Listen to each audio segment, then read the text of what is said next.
24th of November 1992. I'm delighted tonight to interview Archibald Clark Gorman of Stair Street, Drummore, who celebrates his 89th birthday today. We are at the home of his daughter, Mrs. Maureen Chand. Hello, Archie. Hello. I'm very pleased that you've decided to be interviewed tonight, because tonight is your birthday. Am I right? That's correct. Could you tell me then when you were born and where? I was born in the year 1903, and where I was born, do you know the flats up at above the post office? Yes. Well, they used to be cottages. I was born in one of those. Really? Yes. I was 6 months old when my father and mother flitted from there down to where Billy McClinton is, but no, that bungalow, of course. It was a cottage too. And I spent the rest of my life there until we got council houses. And I have been in that council house since the last brick was laid on it. Well, that's some achievement, Archie. So you've lived in Drummore all your life? Well, I have been out of Drummore for maybe probably a year. I was in Glasgow. I was in a garage down in Govan until the depression in the late 1920s. I don't know, it was 29, 30 or something. You don't remember that? Indeed not, no. And well, that's and I come back home, and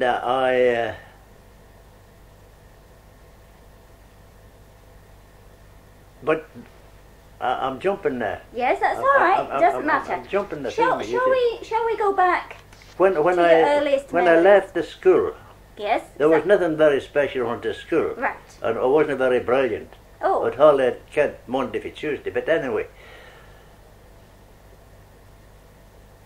when I left the school, a month before my 14th birthday, I was lifting potatoes along with my father up at Midkirgee when the Macomb girls from Garristry, Mary Macomb and Nina Macomb, do you know that? I do, yes, them indeed. and the other sister were going past when I was lifting the potatoes, and they shouts, "Archie, you're not to go back to the school because Mr. Davidson's not putting your name in the register, you're leaving next month." And I was very highly delighted to know that I wanted to go back to the school. When I left the school and I went to Henry McCracken's, that's where Lopescourt has his horses over there, you know, Yes, that yard. I do, yes. They had motors and horses and machines. And I worked there, and That was your first actual job that then? was my first job, 12 and 6 a week. Very good. That was it. Well, I was taking spirits, highly inflammable spirits, off a steel casket one morning. And in 1918, my father come down. He says, "I'll give you a hand with this. If you fill the cans, we're putting the petrol into 2-gallon cans.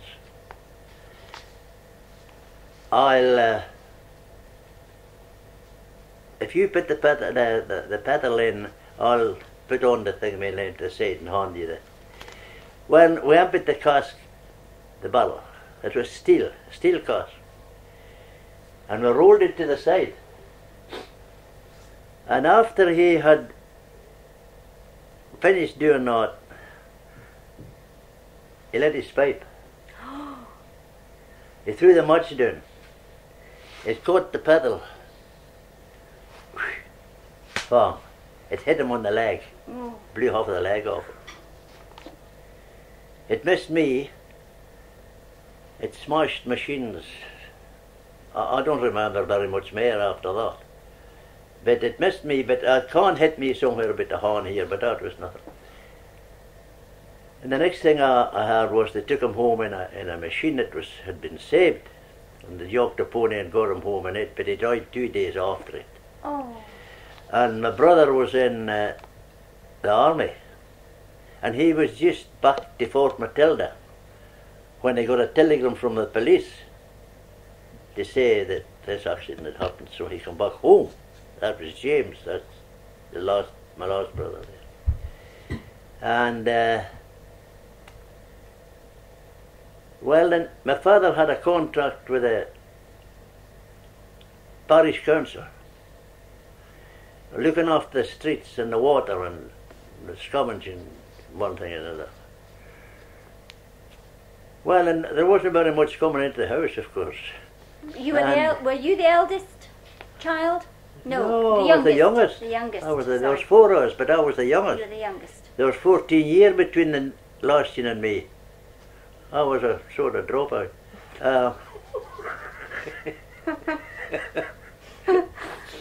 Anyway, where was it? Yes.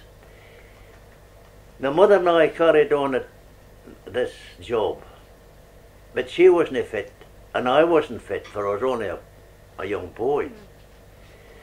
So James come back from the army to his job at Glenluce in the Bridge Mill. He was a miller there. Mm-hmm. Eventually he came and took over the job there, and he carried on at that, and I helped him with different things, what I could do. Well, in 1931, the clerk to the council, that was the parish council, said to him, have you any notion of putting in for a contract to convey school children to the local schools from outlying areas? So James come to me and he says, he tells me what he said. Oh, I says, he did something. I couldn't drive a bus. I couldn't drive a motor. I had £40, and that £40 was part of the insurance my mother got for my father's injury. And on the 5th day of October 1931, the bus arrived in Drummore in the morning, where Robert College's brother, he worked with Reed Adams. And the bus cost £300. And I had 40. Did you buy it then? Were you to buy it? Yes, I had to buy it. You had to buy it. I had £40. Mm-hmm. Again, not £40, and I had nothing there. I had nothing at all there. Nothing. Only what I stood it. Mm-hmm. And after we got out of the village, the college fellow says to me, well, boy, you better take the wheel. I drove that bus round with the winds. Now, this is the truth. I come in, I went and had my breakfast. I'm under the name of James Kosh. You mean a wee Bobby Kosh? I do, yes. His father. Yes. Come to me. He says, could you take a bus load to the October Fair tonight? You can. It was a big thing in these days, the October Fair. Mm-hmm. That was the October Fair night. I said, aye. They didn't know the rest of it. Well, then I drove that bus in with the lights, and I brought it back, and I went away the next morning, and I went on, and your confidence I had no license. The commissioners, the traffic commissioners, gave me a line to carry, a paper line, and I had a driving license. And then I got a badge, You see what the drivers is round, but this was a big metal thing, it was that shape. And there was a strap on it, and you had it in here and you shoved it down your pocket. And that was that. And I went on from there, and well, there was nothing very exciting any more than just bringing the youngsters into the school. And then in 1941 I got married to Sheila. Sheila? And in 1942 I volunteered for the army. Oh. You see, the war was on there. I had a contract with the Air Ministry to take people to the landing ground there at the Bergown. See, that was all a landing ground for planes coming in. And I took the fitters and the engineers every morning and went back for them at night. Well, it was a reserved occupation then. But through the winter, you see, that ground was closed. Then I wasn't doing a reserve occupation.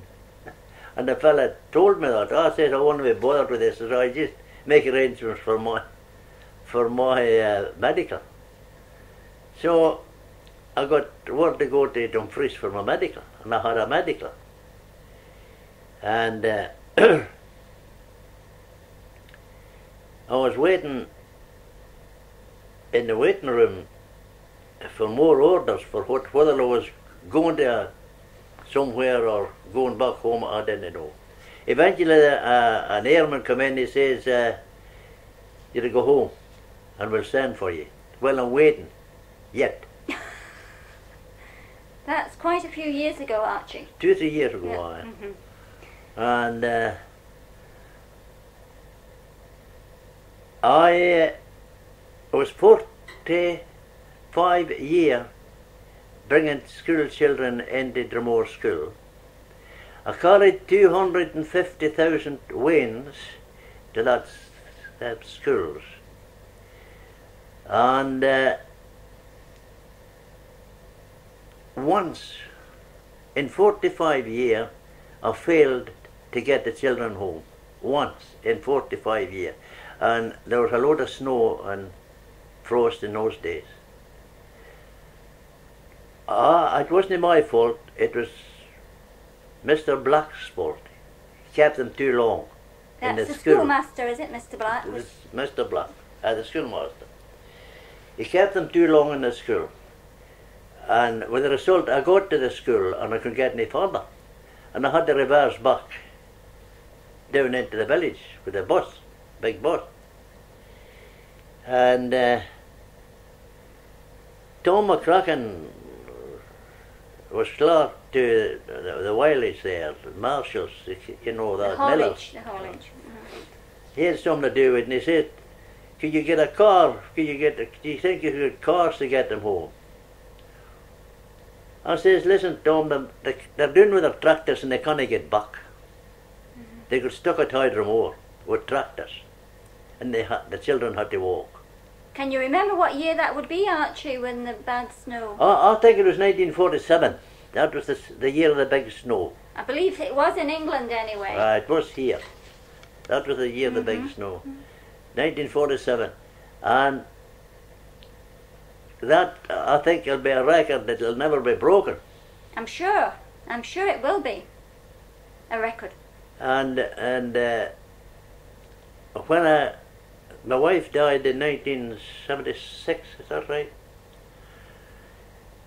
And her and I went in, and again the school was up.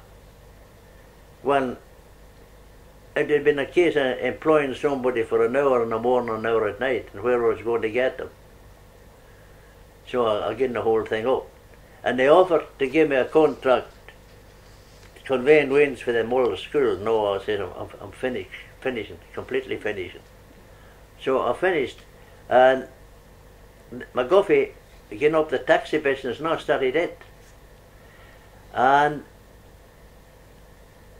I was talking to Dr. Downey. Did you know him? No. You didn't know him? No, I never knew him. Doctor Downey. And I says, is it no terrible, doctor, that you got to get a car for Glenluce to come to Drummore to take a patient to the Garrick Hospital and bring it back to Drummore and then go back to Glenluce? He says, no. I says, no. He says, nobody here will do it. When I asked Sheila sometime before that, no, she says, no. Well, I come home, he says, would you ask, everybody called her Sheila. He says, will you ask Sheila to speak to me? Aye, I said, I'll tell her.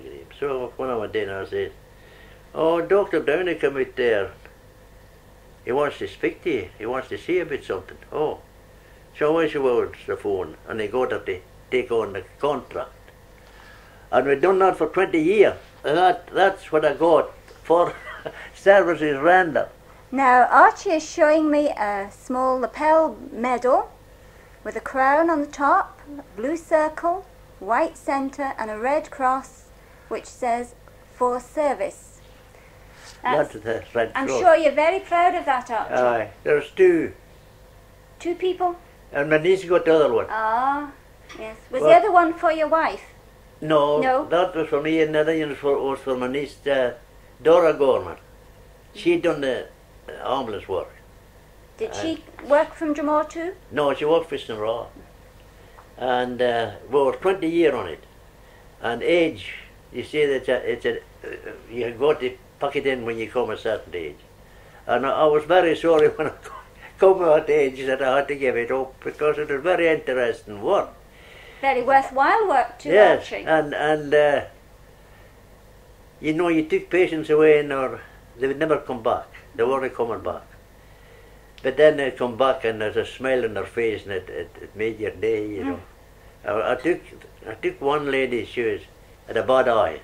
Her eyes was, she said, I'm going blind, I'll never see again. Oh, I say, she'll be all right once you see this consultant up here in Ayr. So I took her into the waiting room, and now I said, in you go, I'm going away for some dinner. And I'll get you when I come back out. So I come down and I got her. Oh, she says, there's nothing very much wrong with my eyes. She says, I'm just a bit 8 drops in it. It was conjunctivitis or something she had in her eyes. She was never going to see again. She was never going to see again. And then I took a gentleman from Stonykirk, a Mr. He's in the post office. Mackenzie? No, before Stonykirk. that. Stonykirk. Joiner. Joiner. I took him. I got word one day at dinner time to take him. He was suffering from his waterworks. And I took him up, and I took him in, and I'll come back for him. He says, I want to see you a minute. So me? Yes, he says. The consultant says I can have the operation now, or I'll have to wait 6 months. What do you advise? So I know. So if you're suffering all that pain, I say, no. He says, well, you tell my wife when you go home that I'm having the operation now, and I'm going to ward such and such, you know. So you got all these things, and when you went back for them, you know, there were different people there. There were a smile on their face, and Yes, very rewarding, wasn't it? Very rewarding work for you. oh, very, aye. Oh, I enjoyed it. I enjoyed it. And so did Sheila, you know. Tell us a little more about your wife, Sheila.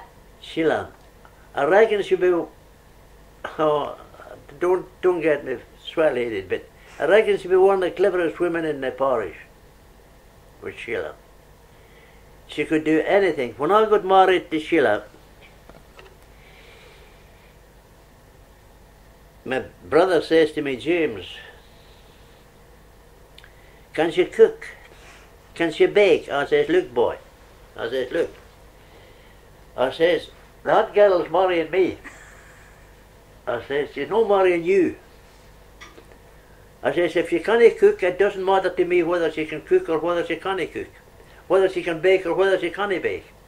I says, it's me, no you. I says, you go out and find one for yourself that can. I says, I'm no marrying a slave. I says, I'm marrying a wife. So, all the bacon Sheila could do was one of these wee the scones. That was all the bacon she could do because she was working in offices all the time. There was one Sunday, I says, well, way over to Stairhaven. You can't Stairhaven. I do, yes. Clonaz. Yes. My brother was over there and his wife. And just as we went there, Jenny, that was his wife, Jenny, was baking. Now I says, Sheila, there you are, there's your chance. Jenny showed her how to bake toddy scones, soda scones, treacle scones, pancakes, the lot. There you are, see. And I'll guarantee you I'll let to have that she was one of the finest bakers in Kirkmaiden. Didn't take her long to pick it up then, did it, Archie? She just could pick anything up. She was clever. She was very clever. And she reported for the Free Press. And it was tragedy. Kirkmaiden lost one of the finest women that ever had. When they lost my wife. You obviously miss her very much, Archie. Aye. They, But you had many happy years oh together. yeah, 35. Very good. And what family do you have? This We year. have Maureen This here. year. Is that your only family? Oh, she's quite good. Aye, Maureen's quite she's- good. uh-huh. Maureen's very good. Aye. Yes. And you have grandchildren now? Eh? Grandchildren now? Oh, I do. Two grandboys? Two wee vagabonds. Aye. Oh. But it was a tragedy when Sheila went. She died of cancer. Very sad. And probably if she didn't, what I wanted her to do, she could maybe been alive yet. But You never know that. no, You'll never know that. no. However, there it was. And she drove the car and I drove the bus. And we were, A good team. we had a very happy time.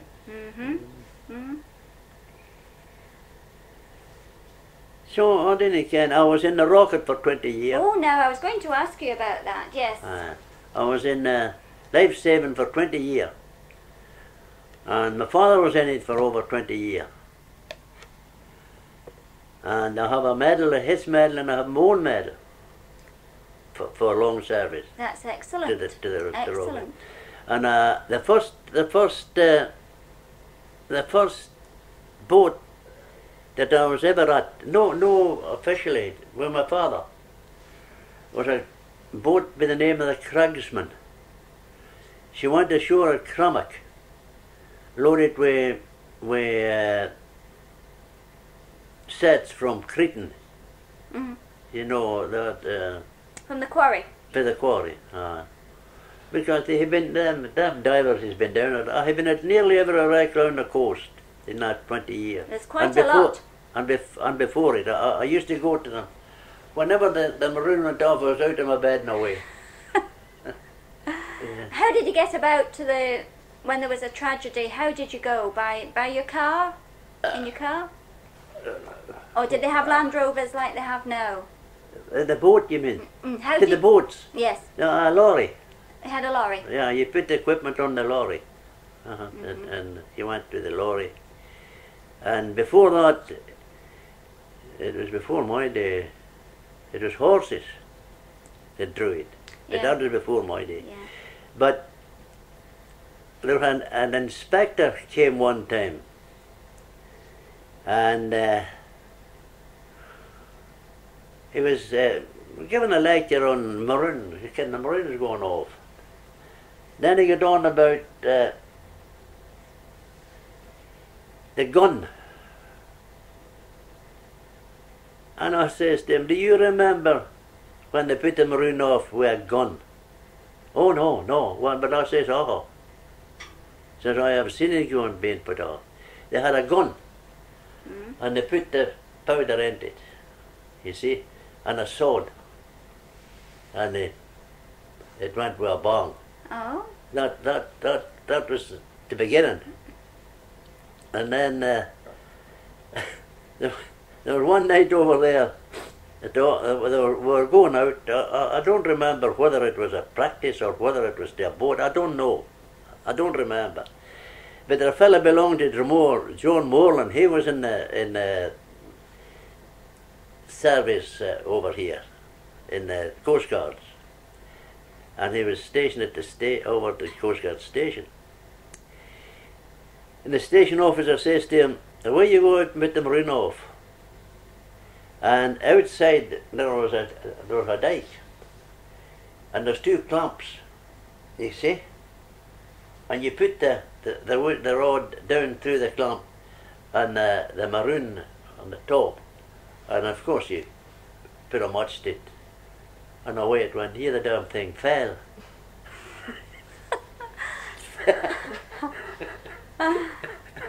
Sorry for saying swearing. Is that swearing? No, I don't think. No, that doesn't count. And it went. And instead of going through the Coast Guard house's window, it went up the side of the thing and hit the wall to the other side. If there'd been a motor there, it would have blew it to pieces. It would have went. But you know, you made a hand new, Joe. Oh, I said, it didn't bother. That was a maroon going off. It fell. Oh, we had Kilness. That's Mr. Mulroy of Kilness. He was number one in the rocket. And this old fella, the old inspector, says to him one night, we're doing a practice round Limpet Hall. Number one, he says, it doesn't matter who shouts for you. Don't lay your post. You stand by your post, he says. It doesn't matter who shouts. You stand by it. All right, sir. All right. Right, he says, I'll remember that. So where the old bloke went, 20 minutes after it, he shouts, number one, here, number one, and away he killed us. And I said to him, well, you're not supposed to lay your post. He didn't care whether they gone on or whether they turned and came back. And then fella jumped at him and, you know. Oh, there used to be some, say. How many would there be in your team? Pardon? How many in the team? 21 then. Really? 21. There's only 15 now, I think. Or 10 or something. Not sure. 10. They done away with it. There was one night, this inspector, he changed the routine. Instead of firing the rocket that way, he took it up here to fire it that way. Sideways, you mean? Yes, sideways, to the what we call the mast. That was a pole that was in the field, you see. He tried to put the rope over that. That was the mast of the ship, you see. On here was winds and breers and stuff on a piece of sideline. And he says, this is all rock, the inspector. This is all rock. You can't bury your anchor or your stakes. That was to hold the whip and the hawser that sent the breeches boy out, you see. Mm-hmm. So all that I was in that load, the anchor load. You had to put them in here, you see. Down here, straight down for the thingamay. What, into the ground? Aye, the stakes. So that you could put the hawser around it, you see. You got a wee rope and a half hitch, and then you hooked the hawser onto it. Well, when they started to pull them up, you see, lifted the stakes up. Out of the ground? Out of the ground, because they're perpendicular more. Yes. You know. And, well, at the finish up, this inspector jumped at the station officer. He was an awful quite nice fella, the station officer. He was a Welshman. And he went on the retreat. I says, then he says, any questions? I says, I have a question. I says, you told us that there was all rock. Yes. And I says, where was the stakes to go in if that was all rock? I says, that was the only place you could put the stakes. Oh, yes. No. Well, I says, what are you jumping at the station officer for? I says, it's your fault. It's not his. No, it's not ours. It's yours. I told him. And he had admitted it was his fault because he said it was rock. Mm-hmm. And you had to hit him a certain distance back so that it would hold. Yes. But So did he give you an answer where you should have put No, he didn't give an answer because he knew he was wrong. Because they just died away. You just jumped onto something else. It was a great life. I've had a great life. And I'm still working. You're not. I am. What are you doing now? Taking you to the tune if you want to catch a train. You're still taxi service then? I can't, no, I need taxi No. service. No. No taxi. It's out. It's out. But friends, you see. Friends. Yes, that want to run assistance. somewhere? Yes. I help them. Yes. Aye. Well, I'm sure that's very much needed in this community. Aye, well, but it's a very expensive business being a taxi nowadays. Yes, indeed.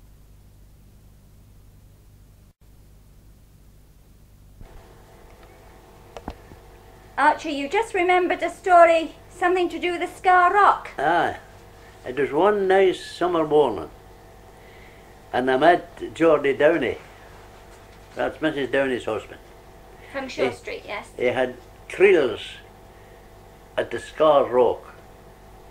Do you know where it is? I do. Yes. Yes. And he says to me, any notes are coming for a sale this morning? Oh, I said, but I better get him and tell that my wife. So I went up and I said to her, I'm going to the Scars with Geordie Downey. He left in his creels. The butcher was coming. Gough, his father, the old man. Right. And another man that was on holiday.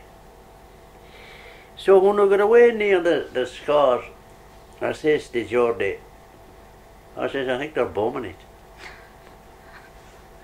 She says, whoosh. I could see the birds rising, you see, and you only could see a wee speck away in the sky of the plane. Mm. So we lifted the creels and he got them, and then he sailed away between the Mullagallowa and the Scar Rock, and he started putting his creels over, the new creels over, and we come right round the Scar Rock between this and the wee scar, there's two scars. Mm-hmm. God, when the stick of bombs landed about 200 yards in front of us. My tongue stuck to the roof of my mouth. And it was the last creel, and he threw it down and he swung the boat round and were making for away, and the butcher, they're going to score. They're going to score when you see a stick of bombs coming down. Oh God, if they had hit it, it would have been no more. And so they had bottles.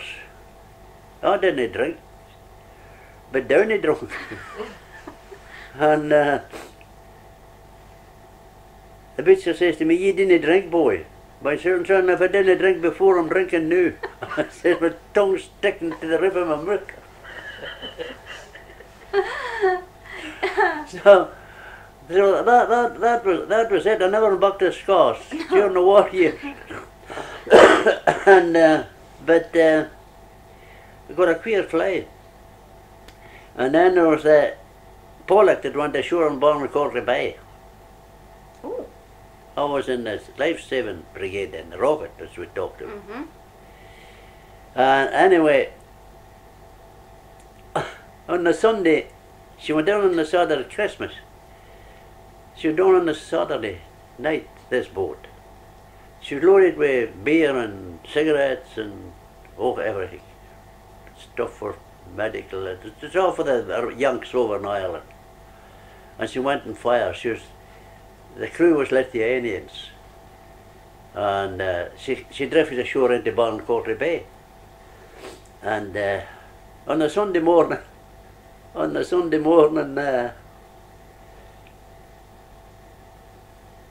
Johnny McGuffey says to me, "Come on, no, we, Jack, no, haulage one."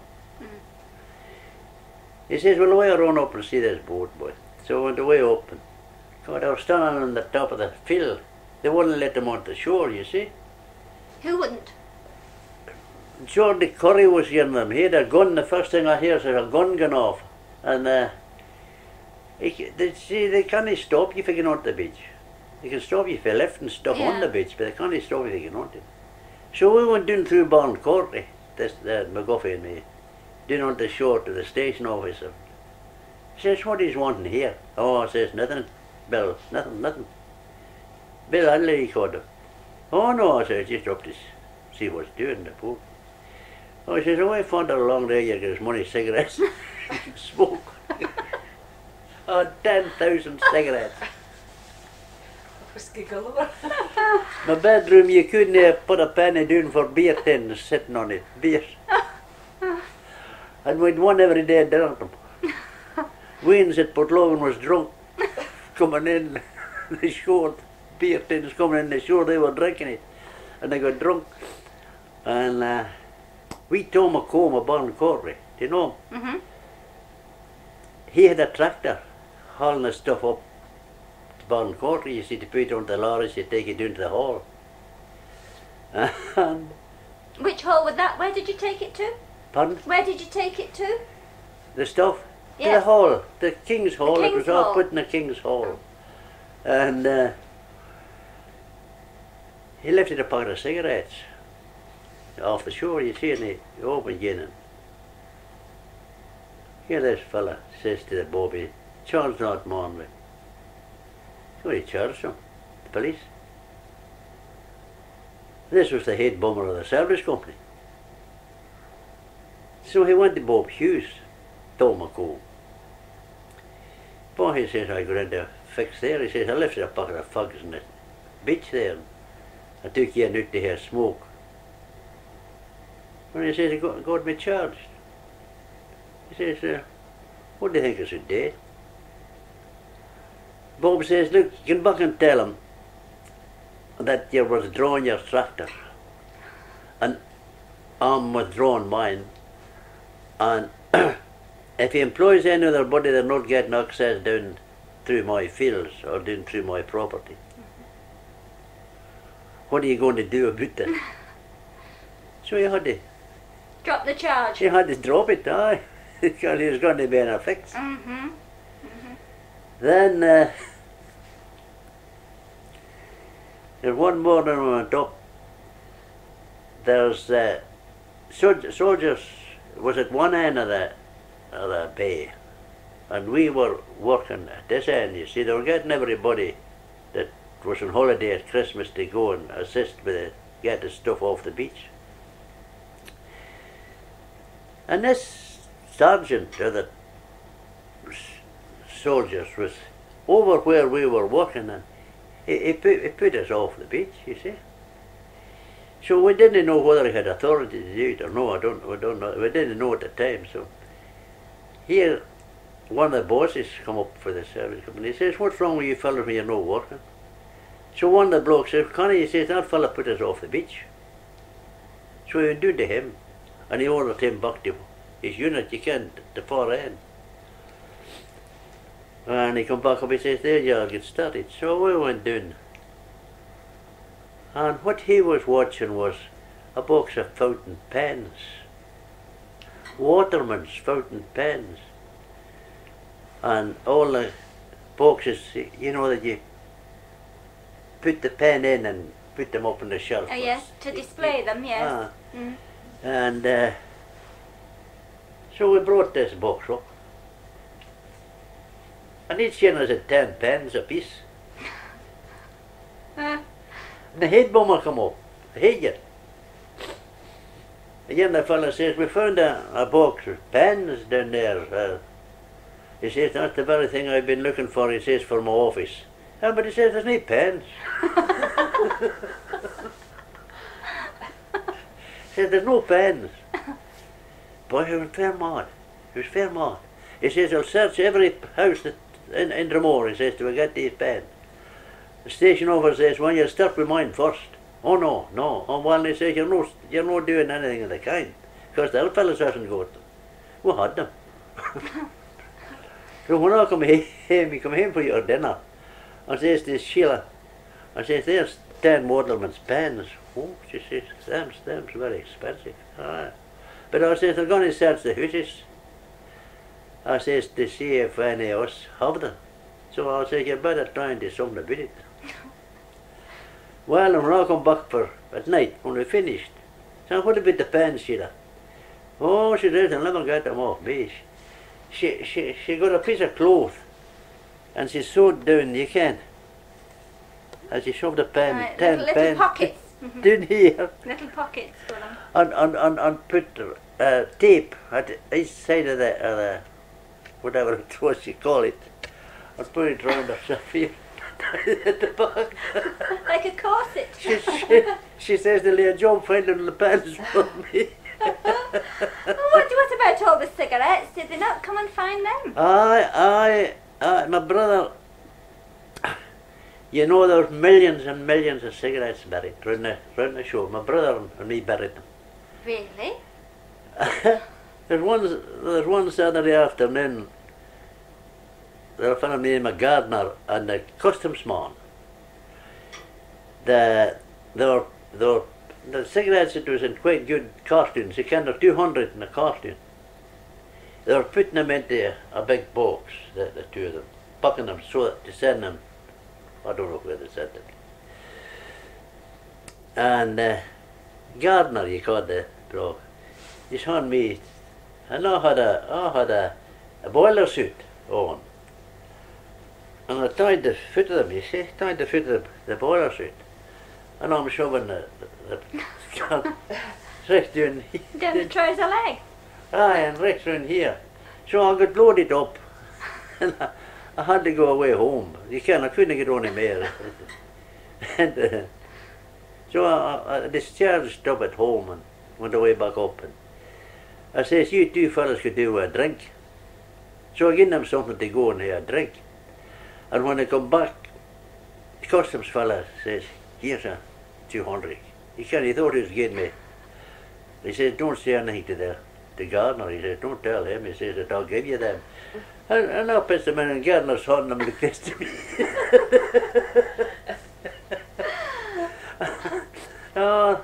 And there was one other time, that hall was full of,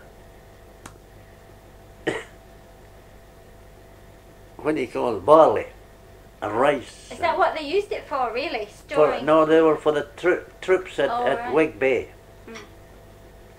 And this day I was going on the road up to the bus, and their soldiers is loading sugar onto the wagon out of the hall. The hall was full of bags of sugar, you know. So this soldier comes out. He says to me, hey Jock, he says, how much sugar in a week do you get? So I have a pun. So he says, I'm not going very far. No, I. So he comes back out again and walks down to me and he lays a bag on my shoulder here. And I just stood and looked. I didn't care what the day, and I run down into the garage with it. And I divided with my coffee down there. I took half at him and the other half up. He took the other half and I took the other. Well, on the Saturday,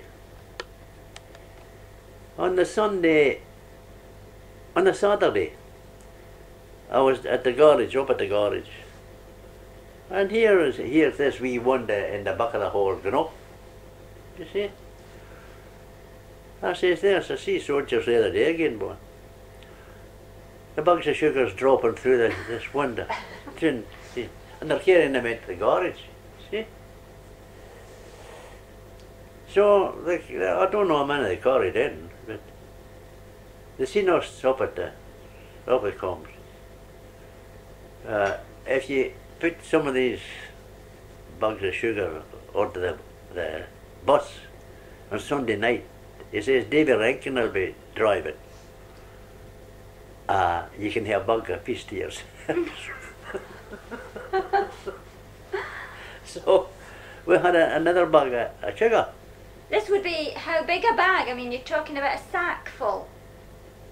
100 weight. 100 weight. But it wasn't bad. That's a lot of sugar. That's a lot of sugar, especially when you're working with this. And Sheila says, we're going up to Glasgow. She says, I think I'll take some sugar up to my mother. Yeah, she says, we'll get a tin. So she got one of these biscuit tins and filled sugar in it and took it up. We were sitting at our tea one night, got on about terrible stealing going on, and the old woman, she says, I can't stand this. She says, I would use nothing. He says, it was stolen. I would have nothing at all to do with it. When she says, Mother, you are now, because she says, that was.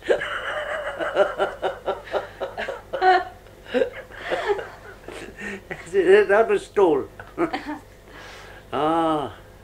You had to do their things to live in these days. I'm sure. Fella says to me one night, he says, that hall's full of white flour. And he says, we're baking with black stuff. He says, what about a bug? Oh, I says, no. He says, no more. So who are you going to get into the hall? He says, I'll get the key to the hotel. He went into the hotel and he lifted it off the nail. And then lifted a couple of bags of white flour. 10 stayed. They were the days, my friends. They were the days. It strikes me that the King's Hall had quite a few uses. I mean, some people told me it was a dance hall at one time. Oh, it was a dance hall. I'm one of the good dancers, I did it. I remember bringing cigarettes down there one time, and this gardener fellow was big horns with charters that had the queens. Oh, he says, we'll just lay these cigarettes. He says, we'll divide it. Was there cigarettes from the boat? Well, they divide it. We'll come down the lorry. So, everybody had plenty of cigarettes. Down below, there's a garage, below the hall. And we discovered that Garner had them hid in the platform, below the platform, you see. And in this garage, you could put a ladder up and shove the boards to the side and get the stuff that it hid up there. So these cigarettes disappeared. And they went to the police.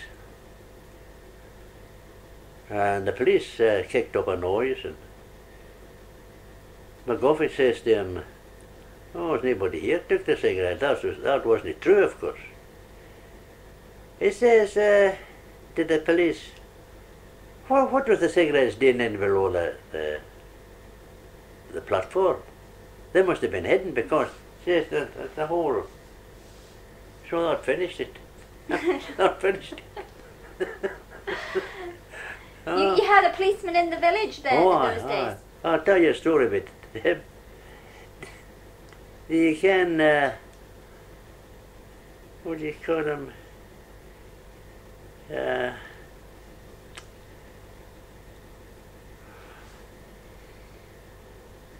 He's, oh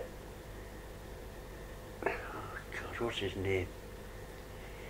He stays in your schoolhouse in Sonhead. Mr. Andrews? No. They're the school. It used to be the Carver? Not Mr. No. Carver's away out. No. This was. Oh God. Anyway, tell us the story. It may come back to you, Archie. I can't get his name at the moment. The minister's wife was in the village this day. Now, which minister are we talking about now? Mr. Andrews. Mr. Andrews, right. And she says this, special constable. But he had a moss, you ken the moss, hung over here and a kind of bonnet. So she phones the Royal Police to say there's a suspicious looking man going around Drummore that they would like to come out and have a see who he was. This was a special constable. He had to show his life when the police arrived up. What's his name? Tom. Oh, I got the first name, Tom. Pooh. Doesn't matter, Archie. And then there was another bit of a sort of affair. One Sunday afternoon the police come to me. He says, I think that somebody has committed suicide in Galaxy Dome. Coming. Will you come with me? Will you come with? So you need a boat? Oh, he says, we'll get a boat and a lorry. So there's Davy Cook, Gough, the bitcher, the young bitcher, Gough, and me, and the policeman. And we took this boat up and put it in. They didn't know whether this fellow had committed suicide or no, but his bonnet was floating around in the dam. It's a wee round dam down on the roadside. The Drummore Dam. The Drummore Dam. And it was a Sunday. And there's a student that worked for Wally Hughes. He was learning agriculture. And he came. And we had a boat hook. A boat hook, a big long stick and a hook at the end. And I'm at the dike here in the field with a grappling iron, you see, and a rope behind me. And this David Cook and this fella was in the boat, and Gough was at another shore. And no police, the police was away looking for another. I had to be two policemen, you see. And I says to this student, so I said, deep. I said, very deep that place there, boy. And I'm lying on my stomach over the dike, you see. And he pits it in that. Just up to here in his arm. It was in the winter, of course. And he let it come up and here the bloke come up and down it.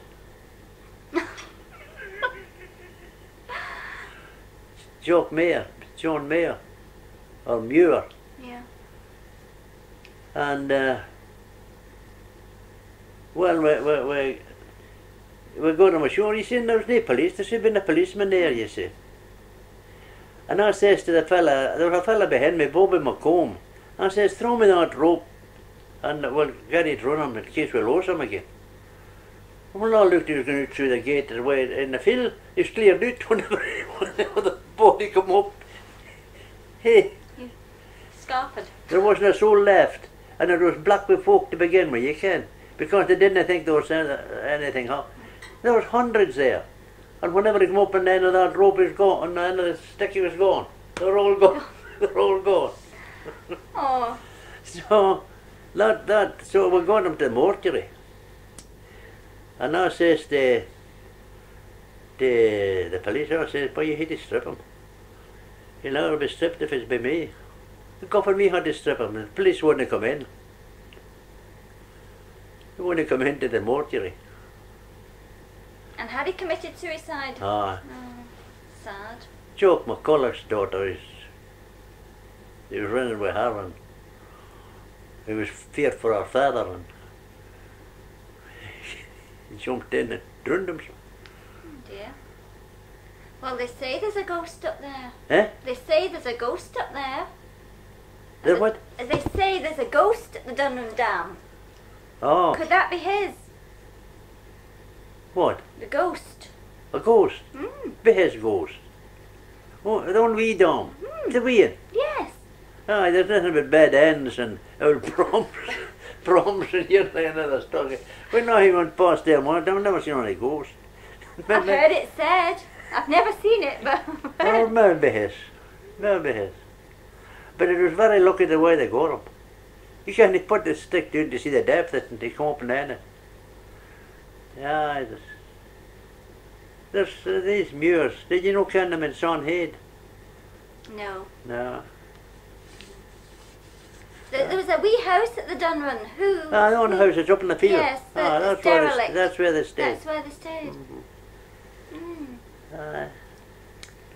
Pity. Oh, was it? Oh, that's right. I didn't ken anything else. I was 6 years the blacksmithing. Pure slavery. Were you just a young boy? Up at what Tommy Haney is, Medkilgee. Mid-Cookie. It was a very busy place. I seen us coming out for below 9 horses before my dinner. That's shodding them. Shoeing them. Aye, that was hard work. Were you just a boy then? I was just a young fella, 19, 20. Aye. There were quite a few smithies in the area then, wasn't there? There was 1, 2, 3, 4. 4. That was... Portlogan, Medkilgee, Harvey's up there where Davy Patterson is, Oh, yes. and the Mull, No. the one at the Mull. Eddie McComb's father was always blacksmith there, always up there. The day he was married, I didn't even get a holiday. So who did you work for? Wally McLean. That's his son that sells the furniture and taxis. Oh, Cleans yeah. taxis. In That's his son. Stranraer. And his daughter was married on McCollum of the Quarach. But he's out it. He would rather have played golf. Do the same. It was hard work. I was 6 years there. I had 5 bob a week. And when I had my time out, I got 10 bob a week, and they took the money for my stump. They shared for me. So there wasn't very much for 10 o'clock in the morning, for 8 o'clock in the morning to 10 at night. Oh my goodness. Every day? No, through the winter. You see, they come with their blue irons, socks and cutters to get laid and dressed. And 10 o'clock at night before you're finished. You had to be there for 8 o'clock the next morning. That was hard work. I walked for the Little Guinness. I don't know if you know where it is. Tell me. It's on the Braggartston Road to the left. Yes, yes. He says to me, I wonder if you can do and give my brother a hand to bring young beasts up here to grace. You see, Medkilgee had down fields. And I biked down and I walked back with his brother for yonder to Medkilgee. Not driving the beasts. By the road. Yeah. No floating. No, I know, no. And running through the mill again, Yeah. And then I had to start and get a hand to shoe horses after that. You talk about slavery. Talk about amazing grace, but that was hard. I laughed. And what did you do then? I said to my mother, I said, I'm not putting up with this. I says, we're kind of leaving now. I says, that's no. Oh, just working. No, says I am. So I got my cards and the next morning, Monday morning, says, come on, get up for your work, boy. Time you're away to your work. So I'm not gone. I'm not gone to my work. Jim says he's left. That was my brother. He's left. He's not going back. Oh, she wasn't a very well placed. However, the county was looking for folk to work. You know that dike between Columford and the coal store? There's a dike. Yes. I went there. Well, the blacksmithing was bad, but by Jove, the one was worse. So were you a diking? Doing in a hole in the Mount Water. So the marshals went to my mother, would have gone on the baker's van. The marshals were the haulage people in those days. The horse, the bakery, they had the bakery. So I was in it for about 3 years. And what area did you cover with the van? Eh? Which area did you cover? The right the order, Sunhead, and in Runby, sell loaves to the shops at Sunhead, and Logan Mains, and up Runby Mill Hill, and all Port Logan. Oh, Logan Estate and then on a Monday, you're on the way up by the Nows and the Montlicks and that places. Oh, I enjoyed it. It was bad in the winter though. You must know every road in the parish, inside out. I know every place in the parish. Yes, I'm sure you do. Oh, she doesn't care only about it. Yes, Roy. And I was a long time. I liked the baker's van, you know. What did you sell? Just Loaves and scones? There was one old lady. She said to me, she was over a pound. Well, a pound was a lot way back in these days. But it wasn't through me that showed the pound. And them crowd in the office says, don't give her any more credit. And she said to me, look, I can't pay you to the Saturday. And I need stuff on the Wednesday. I went on way on a Wednesday, see, twice a week. I says, I'll pay it for you, missus, if you promise to pay me. So I used to, whatever she got, I paid it, you know, into the bulk. And this day, she says to me, could I get some scones? Well, the scones was in a drawer below the seat that you sat on. And she held her honey for them. Oh, I said, just open your penny and no, just give me them in my hand. Now I can't do something. She wouldn't open her penny, you see. So I kept walking on run, and she nicked a cake. She had a big cake sitting. She had it. Now I says, see what you did. You stole that cake for me after what I had been doing for you. You see them, that's the things you got for